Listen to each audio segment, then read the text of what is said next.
Business ஆரம்பிச்சு, அந்த business செஞ்சுட்டு போகும்போது, நீங்க எதிர்பார்த்தத விட அது லாபம் தர ஆரம்பிக்குது அப்படின்னு சொன்னா, எனக்கு இப்ப பிசினஸ் தெரியும். இதுதான் பிசினஸ் ஸ்டைல் அப்படின்னு நினைச்சுக்கிட்டு, அடுத்த பிசினஸ்க்கு போறதுக்கு முன்னாடி, அல்லது அதே பிசினஸ உயர்த்துறதுக்கு முன்னாடி பிசினஸ படிக்க ஆரம்பிக்கணும்.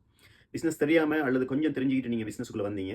ஏதோ ஒரு வகையில பிசினஸ எதிர்பார்த்த மாதிரி லாபம் ஈட்ட ஆரம்பிச்சீங்க அப்படின்னு சொன்னா, அதுதான் பிசினஸ் மாடல் அப்படின்னு நினைச்சு கொள்ளக்கூடாது. பிசினஸ அதிலிருந்து படிக்க ஆரம்பிக்கணும். உங்களோட பிசினஸ்ல அடுத்த ஸ்டெப்புக்கு போறதுக்கு முன்னாடி, பிசினஸ் உடைய ஸ்ட்ராட்டஜிஸ படிக்க ஆரம்பிக்கணும். ஏன் இந்த விஷயத்த சொல்றேன்னு சொன்னா, இப்ப பாருங்க படிச்சுட்டு இருந்துட்டு யுனிவர்சிட்டி முடிச்ச உடனே ஒரு ஆளுக்கு டீச்சிங் கிடைக்குது அப்படின்னு சொன்னா, அவர் உடனே டீச்சரா மாறுன உடனே, அவர் படிக்கிறத நிப்பாட்டிட்டு படிச்சு குடுக்க ஆரம்பிச்சுருவார். அதே நேரம் ஒரு சில குறிப்பிட்ட டீச்சர்ஸ்மார் என்ன செய்வாங்கன்னா, டீச்சிங் கிடைச்சு படிச்சு குடுக்க ஆரம்பிச்சதுக்கு பிறகு, அவங்க படிக்க ஆரம்பிப்பாங்க. அவங்க படிச்சு குடுத்துக்கிட்டே இருப்பாங்க. இந்த 2 டீச்சர்ஸ்க்கும் இடையில, இந்த 2 வகைக்கும் இடையில நெறைய வித்தியாசம் இருக்குது.